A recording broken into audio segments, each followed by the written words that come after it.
L-Uffiċċju tal-Awditur Ġenerali ppreżenta r-rapport annwali tiegħu lill-Speaker tal-Kamra.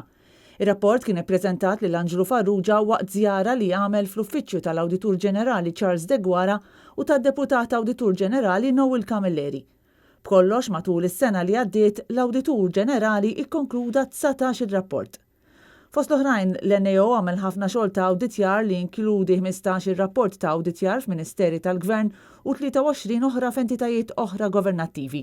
Dan l-uffiċċju għamel aktar minn 300 rakkomandazzjoni kompla jsegwi minn audits ta' snin preċedenti kif ukoll għamel follow-up fuq 56 rakkomandazzjoni li minnhom 36 kienu implementati bisħieħ. Dan minn barra li ħareġ 61 rapport minn 68 dwar il-kunsilli lokali, ħejja 5 audits ta' kunsilli reġjonali u għamel il-fuq minn 1600 rakkomandazzjoni. Fost ir-rapporti li ħarġu minn dan l-uffiċċju fl-aħħar 12 xahar kien hemm dawk marbuta mas-sit tal-ITS u dawk mal-konċessjoni skandaluża tal-Vitals Global Healthcare.